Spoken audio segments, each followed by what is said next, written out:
Chapitre 3. Le disciple humain.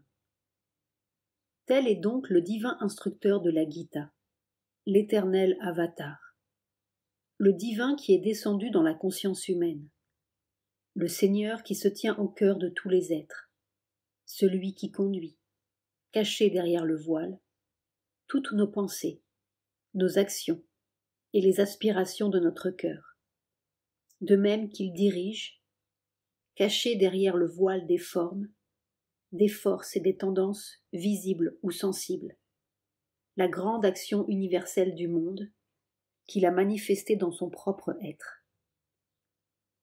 Tout l'effort de nos recherches et de nos tentatives ascendantes trouve son couronnement et s'apaise dans la satisfaction de son accomplissement, quand nous pouvons déchirer le voile et pénétrer au-delà de notre moi apparent jusqu'à ce moi véritable, quand nous pouvons parfaire tout notre être dans ce vrai Seigneur de notre être, quand nous pouvons renoncer à notre personnalité pour l'unique et réelle personne, immerger dans sa pleine lumière nos activités mentales toujours dispersées et toujours convergentes, offrir notre volonté aberrante, toujours en lutte, à sa volonté vaste, lumineuse et indivisée, et abandonner et satisfaire à la fois nos désirs et émotions centrifuges et dissipées, dans la plénitude de sa béatitude qui existe par elle-même. Tel est l'instructeur du monde, celui dont l'éternelle connaissance se réfléchit d'une manière variée et partielle dans tous les enseignements les plus élevés. Telle est la voie à laquelle l'ouïe de notre âme doit s'éveiller. Arjuna, le disciple qui reçoit l'initiation sur le champ de bataille, est la contrepartie de cette conception de l'instructeur. Il est le type de l'âme humaine qui lutte et n'a pas encore la connaissance, mais qui est devenu capable de la recevoir par son action dans le monde, accomplie dans une amitié et une intimité croissante avec le moi supérieur et divin dans l'humanité. Selon une explication de la Gita, non seulement cet épisode, mais le Mahabharata tout entier, ne serait qu'une allégorie de la vie intérieure, et n'aurait rien à faire avec la vie et l'action humaine extérieure. Ces batailles seraient celles que livre l'âme aux puissances qui luttent en nous pour nous posséder. Ceci est une vue que le caractère général de l'épopée et son langage tel qu'il est ne justifie pas, et qui, si on la serrait d'un peu près, ferait de la langue de la Gita, philosophique mais sans détour, une mystification continuelle, laborieuse et quelque peu puérile. Certes, le langage des Védas, et au moins d'une partie des Puranas, est nettement symbolique, plein d'images et de représentations concrètes des choses cachées derrière le voile. Mais la Gita est rédigée en termes très simples. Elle prétend résoudre les grands problèmes éthiques et spirituels que pose la vie humaine. Et l'on ne peut pas passer au-delà du langage et de la pensée, si simple, et les travestir au gré de sa fantaisie. Pourtant, cette façon de voir a ceci de vrai, que la présentation de la doctrine est sinon symbolique, du moins typique, comme doit l'être nécessairement la présentation d'un discours tel que la Gita, s'il doit avoir une relation quelconque avec ce qui l'encadre. Comme nous l'avons vu, Arjuna est l'homme représentatif d'une grande lutte mondiale et d'un mouvement, divinement guidé, d'hommes et de peuples. Il est dans la Gita le type de l'âme humaine d'action placée par cette action, au moment de sa plus haute et de sa plus violente crise, en face du problème de la vie humaine et de son apparente incompatibilité avec l'état spirituel, ou même avec un idéal purement moral de perfection. Arjuna est le combattant, avec à son côté dans le char le divin Krishna comme conducteur. Dans les Védas, nous trouvons cette même image de l'âme humaine et du divin traversant dans un même char le champ d'une grande bataille pour atteindre le but d'un effort qui vise haut. Mais là, c'est une pure figure et un symbole. Là, le divin, c'est Indra, maître du monde de lumière et d'immortalité, pouvoir de la divine connaissance qui descend aider le chercheur humain en guerre avec les fils du mensonge, de l'obscurité, de la limitation et de la mort. La bataille est la lutte contre les ennemis spirituels qui barrent le chemin vers le monde supérieur de notre être. Et le but est le plan de vaste existence, resplendissant de la lumière de la suprême vérité, et soulevé jusqu'à la consciente immortalité de l'âme devenue parfaite, plan dont Indra est le maître. L'âme humaine est Kutsa, celui qui, comme son nom l'indique, recherche avec constance la sagesse du voyant, et il est le fils d'Arjuna, le blanc, ou d'Arjuni, la blanche, enfant de Svrita, la blanche mère. C'est dire qu'il est l'âme sattvique, purifiée et pleine de lumière, ouverte à la gloire ininterrompue de la connaissance divine. Et lorsque le char parvient au but du voyage, qui est la propre demeure d'Indra, l'humain Kutsa est arrivé à ressembler si complètement à son divin compagnon qu'il ne peut être distingué de lui que par Sasi, l'épouse d'Indra, parce qu'elle est consciente de la vérité. Il s'agit évidemment d'une parabole touchant la vie intérieure de l'homme. Elle est une image de l'humain qui croit à la ressemblance de l'éternel divin par l'illumination grandissante de la connaissance. Seulement, la Gita part de l'action, et Arjuna est l'homme d'action, et non de savoir. Il est le lutteur, et jamais le voyant, ni le penseur. Ce tempérament caractéristique du disciple est clairement indiqué dès le début du livre, et il est conservé jusqu'au bout. On l'observe d'abord à la manière dont Arjuna s'éveille à la signification de ce qu'il fait, au sens du grand massacre dont il est destiné à être le principal instrument. On l'observe dans les pensées qui se lèvent immédiatement en lui, dans le point de vue et dans les mobiles psychologiques qui le font reculer devant la terrible catastrophe. Ce ne sont pas les pensées, le point de vue, les motifs d'un esprit philosophique, ni même d'un esprit très réfléchi ou d'une nature spirituelle en face du même problème ou d'un problème similaire. Ce sont ceux, pourrions-nous dire, de l'homme pratique ou homme d'action, de l'être humain émotif et sensitif, moral et intelligent, mais qui n'est pas habitué à la réflexion profonde et originale, ni à sonder les profondeurs. Ceux bien plutôt d'un homme accoutumé à des principes élevés, mais fixes, de pensée et d'action, habitué à marcher avec confiance à travers les vicissitudes et les difficultés de la vie, et qui soudain découvre que tous ces principes lui font défaut et qu'il est privé, d'un seul coup, de tout le fondement de la confiance en lui et dans la vie. Telle est la nature de la crise qu'il subit.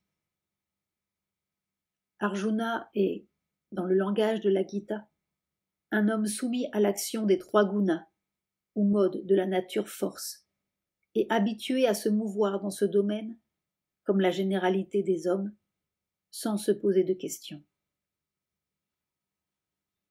Il ne justifie son nom que par le fait qu'il est assez pur et sattvique pour n'être gouverné que par des principes élevés et des impulsions claires, et qu'habituellement, il dirige sa nature inférieure selon la loi morale la plus noble qu'il connaisse. Il n'est pas de disposition violente, assourique, ni l'esclave de ses passions. Il a acquis un calme supérieur et le contrôle de soi. C'est un homme habitué à remplir ses devoirs, avec fermeté, et à obéir strictement aux meilleurs principes régnant au temps et dans la société où il vit, aux principes de la religion et de la morale dans lesquels il a été élevé. Il est égoïste comme les autres hommes, mais de cet égoïsme purifié et sattvique qui tient compte de la loi morale, de la société et des droits des autres, et non seulement ou principalement de ses propres intérêts, de ses désirs et de ses passions. Il a vécu, il s'est dirigé conformément au Shastra, le code moral et social. L'idée qui le domine, la norme à laquelle il obéit, est le dharma. Cette conception collective hindoue de la règle de conduite religieuse, sociale et morale, et particulièrement celle de l'État et de la fonction auquel il appartient. Lui, le kshatriya, a l'esprit élevé, maître de lui-même, le prince chevaleresque, guerrier et chef d'hommes ariens. C'est en suivant cette loi, en mettant en pratique ces notions de vertu et de droit, qu'il a vécu jusqu'ici.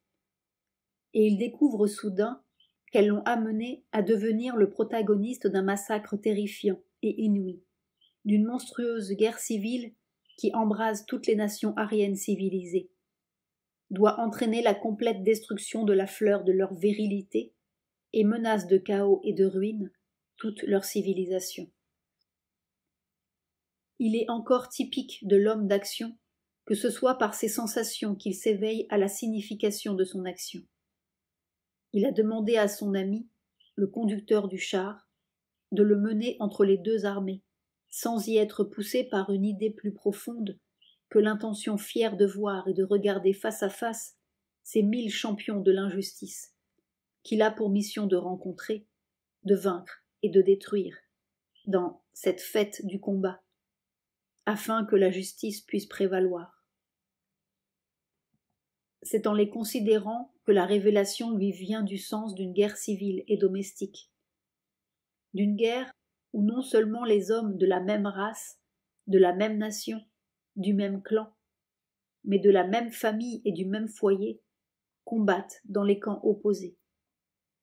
Tous ceux que l'homme social tient pour particulièrement chers et sacrés, il doit les affronter en ennemis et les tuer, que ce soit le maître et précepteur vénéré, le vieil ami, camarade et compagnon d'armes, ou ses parents, soit par le sang, soit par alliance, grand-père, oncle, père, fils ou petit-fils. Tous ces liens sociaux doivent être tranchés par le glaive. Ce n'est pas qu'il ignora ces choses auparavant, mais il ne s'était pas représenté ce qu'elles signifiaient.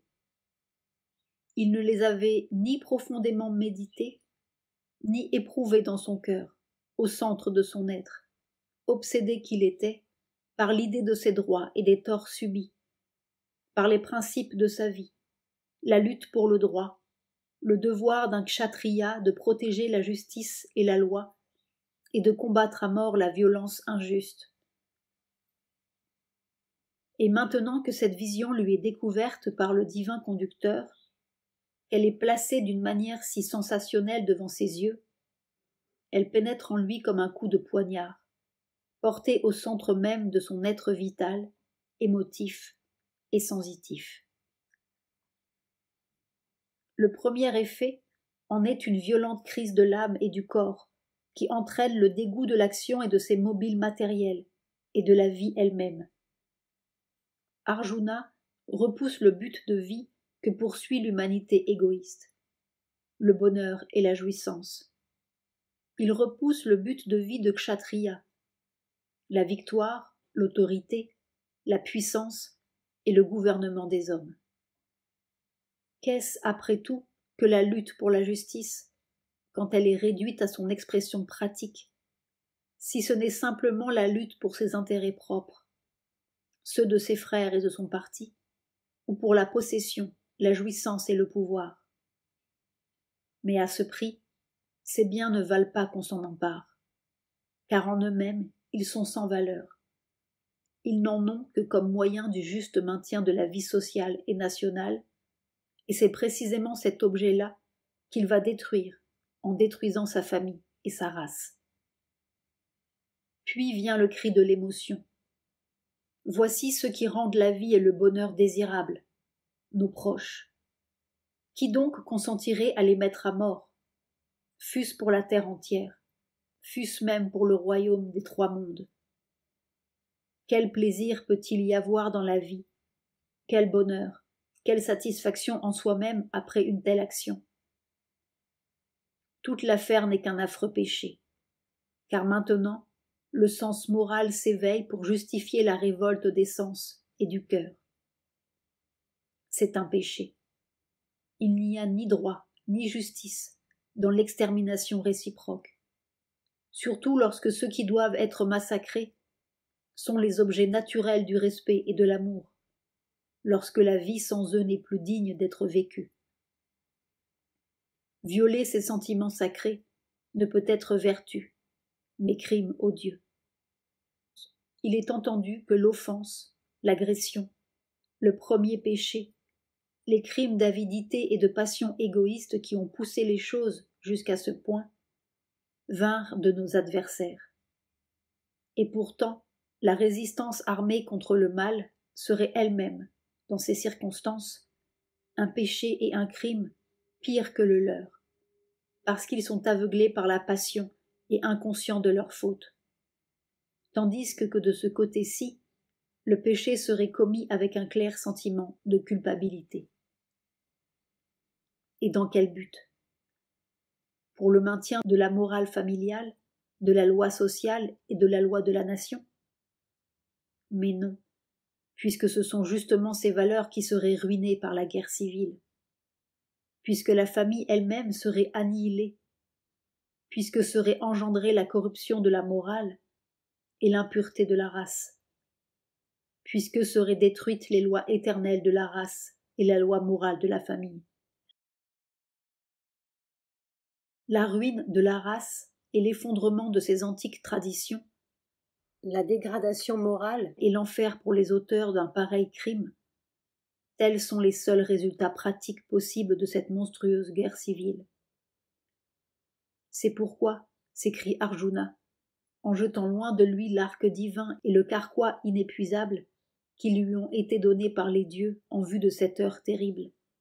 Il vaut mieux pour moi me laisser massacrer, désarmé et sans résistance, par les fils armés de Dhritarashtra. Je ne combattrai pas. Le caractère propre de cette crise intérieure n'est donc point le doute du penseur. Ce n'est pas un recul devant les apparences de la vie, ni le regard qui se tourne vers l'intérieur, à la recherche de la vérité des choses, de la signification de l'existence, d'une solution ou d'une échappatoire à la sombre énigme du monde. C'est la révolte morale, émotive et sensitive d'un homme qui s'est jusqu'ici contenté de l'action et de ses principes couramment admis, et que ces mêmes principes jettent dans un horrible chaos, où ils sont tous en conflit entre eux. Il y perd pied et ne peut trouver aucun point d'appui, aucune règle de conduite, aucun dharma. Dharma signifie littéralement ce dont on peut se saisir et qui maintient les choses ensemble. La loi, la norme, la règle naturelle, la règle de conduite et de vie. Cette situation pour l'âme d'action dans l'être mental est la pire crise qui soit. La faillite, la déroute. La révolte en elle-même est la plus élémentaire et la plus simple possible. Dans l'ordre de la sensation, elle est le sentiment primaire d'horreur, de pitié, de dégoût. Dans l'ordre vital, la perte de tout attrait pour les motifs reconnus et familiers d'action, pour les buts de la vie et la disparition de toute foi en eux. Dans l'ordre de l'émotion, le recul des sentiments habituels de l'homme social, affection, respect, désir du bonheur et de la satisfaction pour tous. Leur recul devant un austère devoir qui les outragerait tous. Moralement, le sens élémentaire du péché et de l'enfer, la répulsion pour les plaisirs tachés de sang. Pratiquement, l'impression que les principes d'action ont provoqué un résultat qui ôte tout but réel à l'action. Mais la conclusion de l'ensemble est cet effondrement intérieur général qu'exprime Arjuna quand il dit que tout son être est complètement égaré. Non seulement sa pensée, mais aussi son cœur, ses désirs vitaux, et tout en lui, et qu'il ne trouve plus nulle part de règles d'action, de dharma qui lui paraissent valables. C'est pour cette raison qu'en tant que disciple, il cherche un refuge auprès de Krishna. Donne-moi, demande-t-il en fait, ce que j'ai perdu, une loi authentique, une claire règle d'action, un chemin où je puisse de nouveau marcher avec confiance. Il ne demande pas le secret de la vie ou du monde, la signification et le but de toute chose, mais un dharma. Et pourtant, c'est précisément à ce secret qu'il ne demande pas, ou tout au moins à une connaissance de ce secret suffisante pour l'amener à une vie supérieure, que son divin instructeur se propose de le conduire. Car ce que l'instructeur veut, c'est qu'il renonce à tous les dharmas, sauf à celui, unique et vaste, qui consiste à vivre consciemment dans le divin et à agir selon cette conscience. C'est pourquoi, après avoir mis à l'épreuve la plénitude de sa révolte contre les préceptes ordinaires de conduite, il se met à lui dire bien des choses qui concernent l'état de l'âme, mais qui ne se rapportent à aucune règle extérieure d'action. Il doit conserver son égalité d'âme, abandonner tout désir du fruit de son œuvre, s'élever au-dessus de ses notions intellectuelles de vice et de vertu, vivre et agir en union avec le divin, l'esprit en samadhi, c'est-à-dire fixé fermement dans le divin seul. Arjuna n'est pas satisfait. Il désire savoir comment un tel changement d'état d'âme affectera l'action extérieure de l'homme. Quel effet il aura sur son langage, ses mouvements, sa manière d'être. Quelle modification il entraînera dans son être vivant et agissant. Krishna, en réponse, revient simplement sur l'idée qu'il a déjà énoncée et la développe. Que l'état d'âme sous-jacent à l'action est ce qui importe, et non l'action elle-même. La seule chose nécessaire est que l'esprit soit fermement ancré dans un état d'équanimité sans désir. Arjuna s'écrie impatiemment, car ce n'est pas la règle de conduite qu'il envisageait, mais plutôt ce qui lui paraît être la négation de toute action. Si tu tiens l'intelligence pour supérieure à l'action, pourquoi m'assignes-tu cette action d'une nature si terrible ? Tu troubles mon entendement par un discours équivoque. Dis-moi le mot unique et décisif par lequel je puisse arriver à ce qui vaut le mieux. Car c'est toujours l'homme d'action qui estime peu la pensée métaphysique ou la vie intérieure, sauf quand elles peuvent répondre à sa seule demande, lui donner un dharma, une loi pour vivre dans le monde ou, si besoin est, une loi pour quitter le monde, car cela aussi est une action décisive qu'il peut comprendre. Mais devoir vivre et agir en ce monde, tout en se maintenant au-dessus de lui, ce sont des mots équivoques et troublants, dont il n'a pas la patience d'approfondir le sens. Les autres questions et propos d'Arjuna procèdent du même tempérament et du même caractère. Il est troublé quand il apprend que l'égalité d'âme, une fois assurée, elle ne se révèle pas nécessairement par un changement apparent dans l'action, car l'homme doit toujours agir selon la loi de sa nature, même si l'acte lui-même peut sembler imparfait ou défectueux, comparé à celui qui relève d'une autre loi que la sienne, la nature. Mais que penser de ce sentiment du péché dans l'action qui le hante si fortement ? N'est-ce pas cette même nature qui pousse les hommes, comme par force, et même contre leur meilleure volonté, dans le péché et la faute ? Son intelligence positive est déconcertée lorsque Krishna lui déclare que c'est lui-même, dans les temps anciens, qui révéla à Visvavan ce même yoga, oublié depuis lors, qui lui révèle à nouveau aujourd'hui, à lui, Arjuna. Et par sa demande d'explication, Il provoque la déclaration fameuse et souvent citée sur la nature de l'avatar et son dessein terrestre.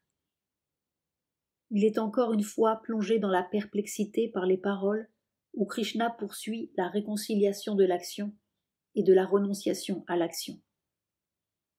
Il lui demande une fois encore, au lieu de paroles équivoques, un énoncé décisif de ce qui est le mieux et le plus élevé. Quand il réalise pleinement la nature du yoga qu'il est invité à embrasser, sa nature toute pratique, habitué à agir par volonté, préférence et désir du mental, est terrifié par la difficulté. Et il veut savoir quel est le sort de l'âme qui tente pareille entreprise et échoue. Ne perd-elle pas à la fois cette vie humaine d'activité, de pensée et d'émotion qu'elle a abandonnée, et cette conscience de Brahman à laquelle elle aspire, et, les perdant toutes deux, ne périt-elle pas comme un nuage qui se dissout? Quand ses doutes et ses perplexités sont levés, quand il sait que le divin doit être dorénavant sa loi, il s'efforce toujours et encore d'atteindre une connaissance claire et incontestable, qui puisse le guider pratiquement vers la source et la règle de son action future. Comment distinguer le divin parmi tant d'états d'être qui constituent notre expérience ordinaire? Quelles sont les grandes manifestations dans le monde de l'énergie propre du divin, sous lesquelles il puisse le reconnaître et l'atteindre par la méditation?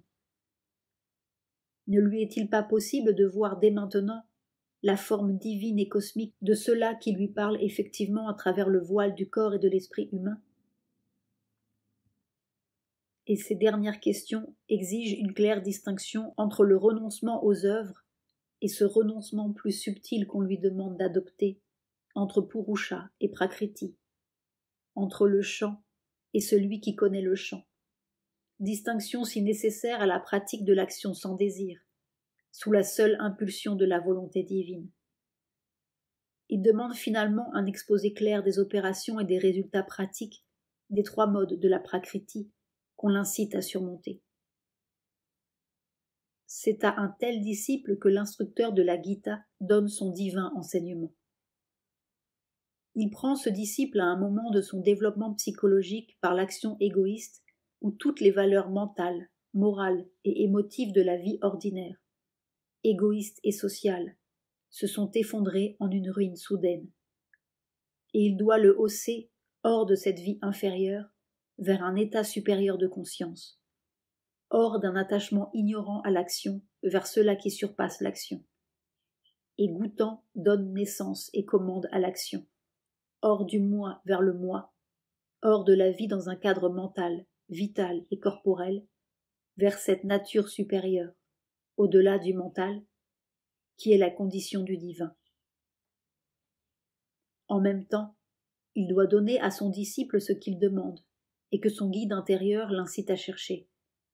Une nouvelle loi de vie et d'action qui dépasse de beaucoup l'insuffisante règle de l'existence humaine ordinaire, faite de conflits et d'oppositions sans fin, de doutes et d'illusoires certitudes.